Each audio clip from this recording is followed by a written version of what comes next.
अपना जुर्म कबूल करो और फिर सो जाना। इतनी बार मैं कह चुका हूँ, मैंने संध्या और अविनाश का खून नहीं किया। नहीं, सब जानते हैं कि तुम अपनी बहन की कमाई पर जीते थे और इसलिए उसकी शादी के खिलाफ भी थे। उस रात तुम उनके होटल में गए, उनकी मौत के सिर्फ 1 घंटा पहले। हाँ, गया था, जरूर गया था मैं, और इतना गुस्से में था कि मैं शायद उन दोनों का खून भी कर सकता था। मेरा विश्वास करो, मैंने खून नहीं किया। अच्छा, तो फिर क्या किया तुमने? मैंने संध्या को बहुत समझाने की कोशिश की, पर वो नहीं मानी। रोने लगी, बहन होने की दुहाई देने लगी अपनी, कहने लगी कल मेरी शादी है, तुम्हें कन्यादान करना है। बताओ मैं ऐसे में क्या करता? खून कर देता मैं दोनों का। मैंने संध्या को झटक कर परे किया और अविनाश को मैं धमका कर चला आया कि कल फिर आऊंगा और देखता हूं तुम कैसे शादी करते हो मेरी बहन से। झूठ झूठ बोल रहे हो तुम, क्यों हमारा वक्त बर्बाद कर रहे हो? काफी देर हो चुकी है तुम्हें तो तलब होने लगी होगी एक ड्रिंक पीने की। मैं बनाता हूं तुम्हारे लिए गिलास, जी भर के पियो।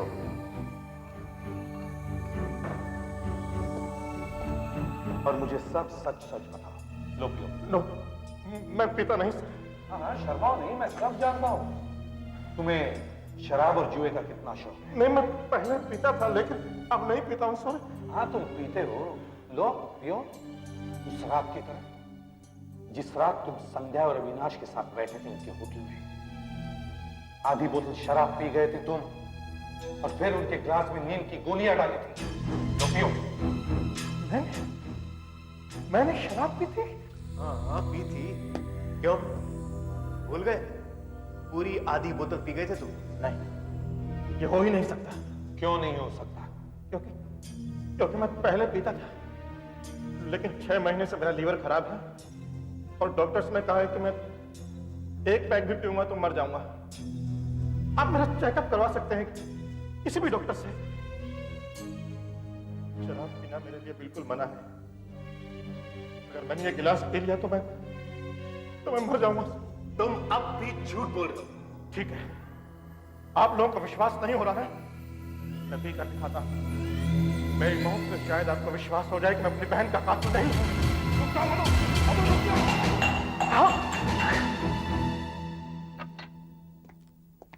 सर, ये मेडिकल रिपोर्ट है मधु के लीवर के बारे में। अच्छा सर, इसमें साफ लिखा हुआ है कि मधु का लीवर इतना खराब हो चुका है कि आधी बॉटल शराब तो क्या, अगर 1 पैक भी वो पिएगा तो जिंदा नहीं बचेगा।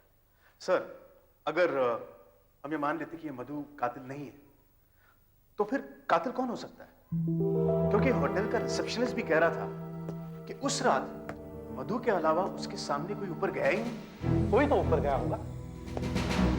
खून क्या अपने आप हो गए? खून होने के बाद कौन कौन लोग होटल का कमरा छोड़कर गए, उनके बारे में पूछताछ की तुमने?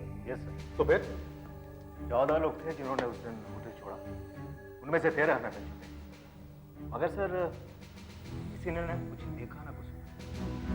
14 आदमी? सर, ये होटल का रजिस्टर है। उस 14वें गेस्ट का नाम है मिस्टर नायडू, मद्रास से।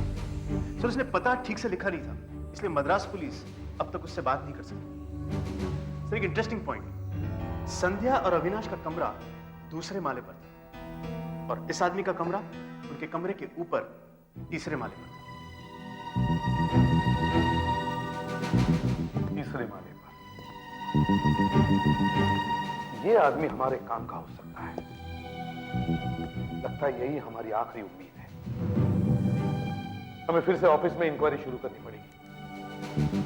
संध्या के सब दोस्त वगैरह वही हैं। मुझे लगता है इस आदमी के बारे में हमें वहीं से कुछ पता चल जाएगा। मैं तो दिल्ली में था, पूरे 1 हफ्ते वहीं था, ऑफिस का ही काम था। अच्छा, और आप? जी मैं मेरे पापा का ऑपरेशन था, मैं उन्हीं के साथ में थी, हॉस्पिटल में। सर मैं तो अपने दोस्त के घर था, उसकी पार्टी में। क्या तुम ये सब साबित कर सकते हो? वीरेंद्र, बाद में इनकी बातों को चेक करना कि वाकई ये तीनों संध्या की शादी में गए थे या नहीं। अब सवाल ये उठता है कि अगर उस रात ये तीनों संध्या से नहीं मिले तो फिर कौन मिला उसे? एक बात है सर, पता नहीं आपसे कहनी चाहिए या नहीं, और हो सकता है उससे कोई फायदा भी ना हो, पर करीब 6 महीने पहले संध्या ने इसी ऑफिस के एक आदमी की मुझसे शिकायत की थी, रतन की, कि वो उसे काफी परेशान करता है। परेशान करता था? कैसे? हाँ सर, संध्या ने इस बात का जिक्र मुझसे भी किया था कि रतन उसको बार बार ऑफिस के बाहर मिलना चाहता था, और एक दो बार तो उसने उसे बुलाया भी था और उसके घर पे फोन भी करता था। संध्या ने उसे समझाया भी, मना भी किया, लेकिन वो माना ही नहीं। जब संध्या ने रतन की शिकायत की तो आपने क्या किया? मैंने रतन को समझाया, वार्निंग दी, उसके बाद संध्या ने शायद कभी उसकी शिकायत नहीं। ये रतन अब कहाँ है? यही तो प्रॉब्लम है सर। उस दिन भी जब आप ऑफिस में आए थे तो रतन अजीबोगरीब तरीके से पेश आ रहा था। ऑफिस से घर भी जल्दी चला गया, उस दिन से आज तक वापस नहीं आया। और एक अजीब बात सर, जब मैंने ऑफिस का अटेंडेंस रजिस्टर चेक किया तो पता चला कि जिस दिन संध्या और अविनाश का खून हुआ था, उस दिन और उसके अगले दिन रतन ऑफिस आया ही नहीं। अरे हाँ, अब याद आया। जिस दिन संध्या ने मुझे फोन किया था अपनी शादी में बुलाने के लिए, उसका फोन मैंने यही लिया था और रतन वहां बैठा था। शायद उसने सारी बातें सुन ली होंगी। तुम्हारे पास रतन का पता होगा? मुझे दो। आप रतन के मकान मालिक हैं और आपको ही पता नहीं वो कहाँ है। मैंने कहा ना, 2 दिन से वो घर पे नहीं आया। घर पे नहीं आया? जी। जो यहाँ से कुछ सामान लेकर गया है? पता नहीं, रोज की तरह सुबह घर से निकला था लेकिन वापस नहीं आया। न जाने कहाँ चला गया। अब तो आदत सी बन गई उसे रात रात घर से गायब रहने की।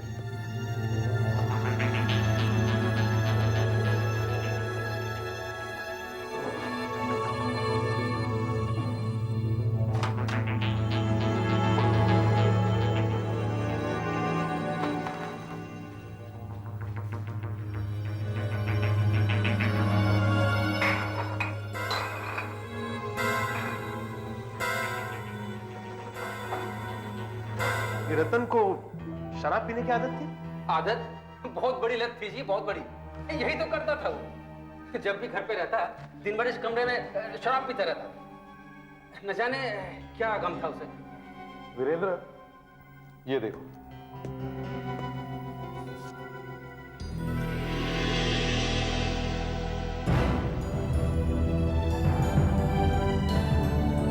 सर, मुझे लगता है हमें वो तीसरा आदमी मिल गया।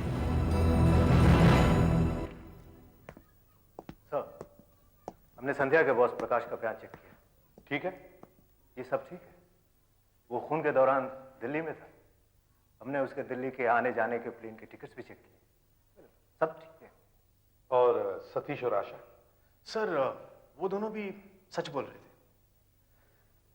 सर, मुझे लगता है कि ये तीनों खून की रात संध्या के होटल के आसपास भी नहीं थे। और अब वैसे भी ये बात तो साफ हो गई है कि रतन ही कातिल है। बस एक बार हमें वो मिल जाए। मैंने सभी पुलिस स्टेशंस को खबर कर दी, उसके हुलिये के बारे में, यहां तक कि उसकी मोटरसाइकिल का नंबर भी दे दिया, MHE 012073। सर, इस वक्त सारे शहर की पुलिस उसकी तलाश कर रही है। वो जहां भी होगा वो उसे ढूंढेगा।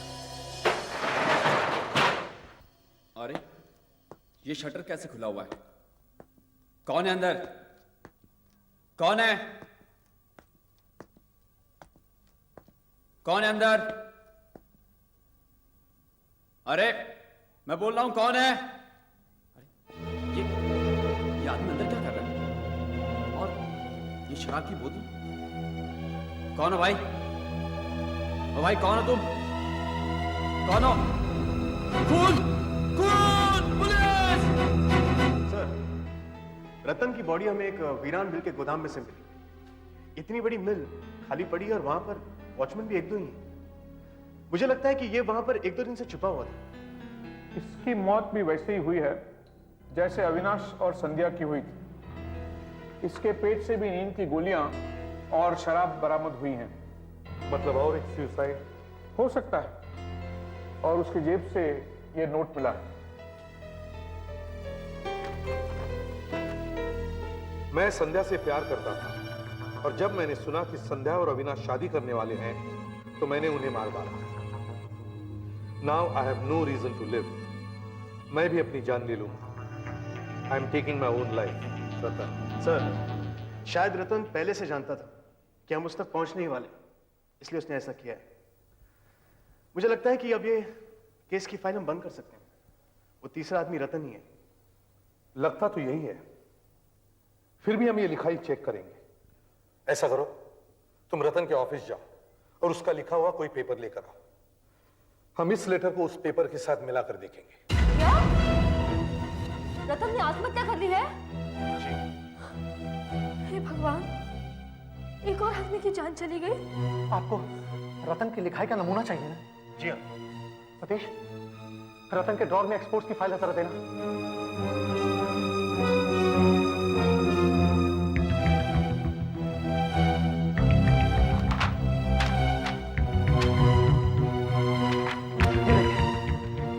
ये हमारे एक्सपोर्ट्स की लिस्ट है जो रतन के हाथ की ही बनाई हुई है।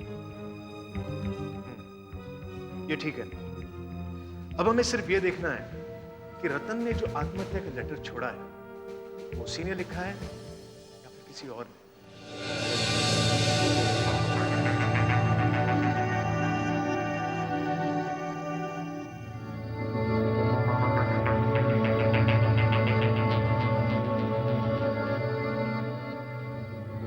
ये देखो, इस वाई के लूप को देखो, मतलब मोड़ को देखो।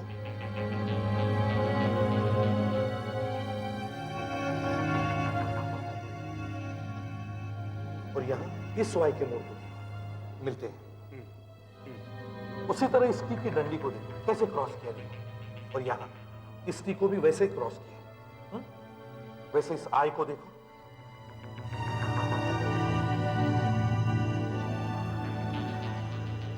और इस आई को देखो, बिल्कुल एक जैसे। ऐसे ही इसमें और 20 बातें हैं जिससे ये पता चलता है कि ये दोनों एक ही आदमी ने लिखी है। मैं भी तो यही कह रहा था सर कि ये आत्महत्या की चिट्ठी रतन ने ही लिखी है। मामला बिल्कुल सीधा है सर। अब हम ये फाइल बंद कर सकते हैं। लेकिन मुझे ये समझ में नहीं आ रहा कि उस होटल के रिसेप्शनिस्ट ने कहा कि उसने सिर्फ मधु को ऊपर जाने दिया, तो फिर रतन ऊपर कैसे पहुंचा? और फिर खून करके वो वापस खिसका कैसे? उस रिसेप्शनिस्ट ने उसे देखा कैसे? सर, हो सकता है कि उस रिसेप्शनिस्ट की आंख लग गई हो या फिर उस वक्त वो बाथरूम गया हो। शायद। फिर भी तुम एक काम करो, हमारे पास रतन की फोटो तो है ना? जी हाँ सर।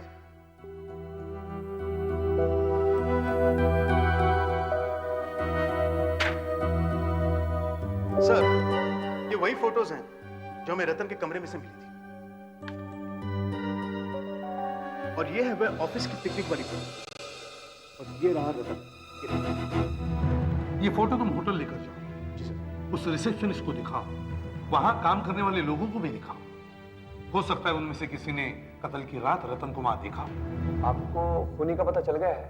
लगता तो ऐसा ही है, लेकिन अभी भी जरा सा शक बाकी है। मैं आप लोगों को एक फोटो दिखाना चाहता हूं। इसमें बहुत सारे लोग हैं। आप मुझे ये बताइए कि इनमें से संध्या के अलावा आपने किसी को भी यहां होटल में देखा है? ध्यान से देखिए। अरे ये तो वही आदमी है, वही है।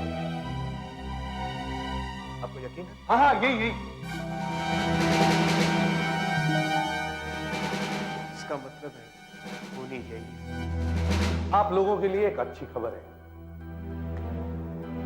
संध्या और अविनाश के खूनी का पता चल गया है। रतन ने ही किया है ना तुम? हम रतन की फोटो लेकर होटल गए थे। वहां के स्टाफ ने उसे पहचान लिया। कत्ल की शाम रतन को उन्होंने होटल के बाहर देखा था।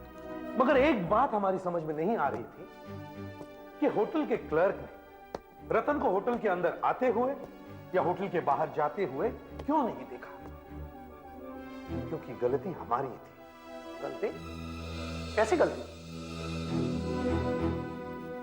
कातिल होटल के बाहर से नहीं आया था,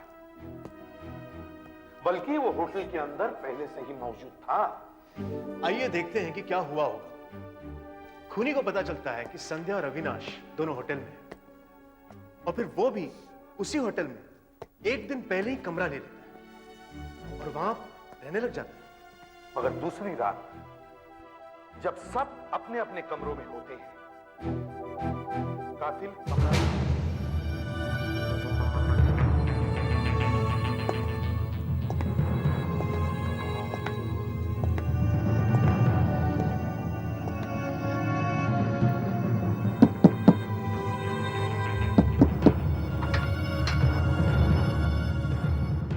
संध्या और अविनाश उसे देखकर बिल्कुल नहीं चौंकते, क्योंकि उन्होंने तो उसे शादी में बुलाया था। दोनों खुशी खुशी उसका स्वागत करते हैं, उसके साथ ड्रिंक्स पीते हैं, मगर थोड़ी देर बाद वो सबके लिए ड्रिंक्स बनाता है और फिर दोनों, संध्या और अविनाश, मौत की गहरी नींद में सो जाते हैं। कातिल हर जगह से अपने उंगलियों के निशान मिटा देता है, अपना ग्लास साफ करके बाकी के साफ ग्लासों के साथ वापस रख देता है। कातिल वापस अपने कमरे में चला जाता है, रात भर चैन की नींद सोता है, दूसरे दिन होटल छोड़ देता है। और इसीलिए होटल के रिसेप्शनिस्ट ने रतन को ना होटल में आते हुए देखा और न जाते हुए, क्योंकि खूनी पहले से ही होटल में मौजूद था। मद्रास से कोई मिस्टर नायडू होटल में ठहरे हुए थे उसी दिन, जिन्हें हम ढूंढ नहीं सके। और कातिल वही मिस्टर नायडू था। इसका मतलब रतन ने ही मिस्टर नायडू के नाम से होटल में कमरा लिया था। हम रतन की एक फोटो लेकर होटल में गए ताकि होटल का स्टाफ उसे पहचान सके, और उन्होंने उसे एकदम पहचान लिया, एक सेकंड में उसे पहचान लिया। नायडू।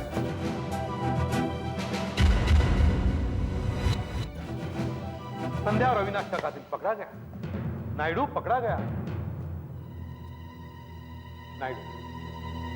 नायडू पकड़ा गया। आप सब लोग क्या कह रहे हैं? मैं तो उस वक्त दिल्ली में था। हाँ, तुम दिल्ली गए जरूर थे, मगर अगली फ्लाइट से मुंबई वापस। और यहाँ होटल अमेज़न में कमरा लेकर रहने लगे। संध्या और अविनाश का खून करने के बाद तुम अगली सुबह दिल्ली वापस चले गए, वहां अपना काम खत्म किया और वापस मुंबई। तुम दिल्ली के जिस होटल में ठहरे थे वहां हमने पूछताछ की। तुम 3 दिनों के लिए होटल से गायब थे। नहीं, तो सब पता चल गया। अब बताओ, ये खून तुमने क्यों किए?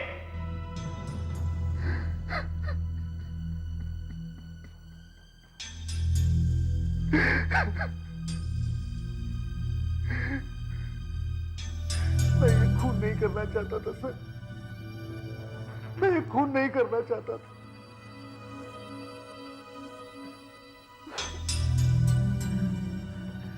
मैं संध्या से बहुत प्यार करता था सर, और अविनाश से मिलने से पहले वो भी मुझसे बहुत प्यार करती थी।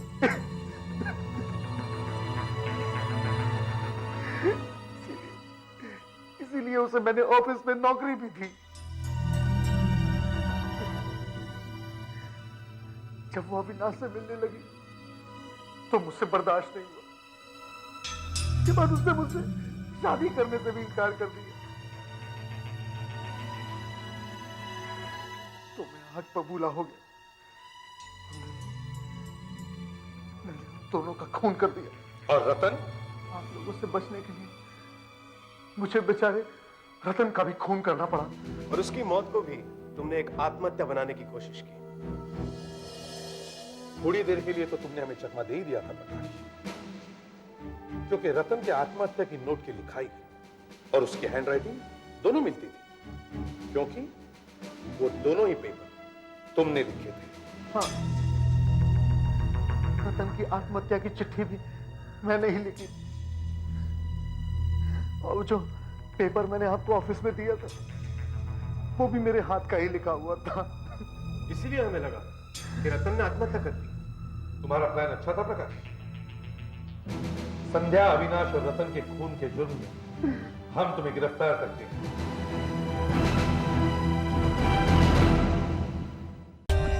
For more updates, subscribe to our channel, click the show links and enjoy watching the videos.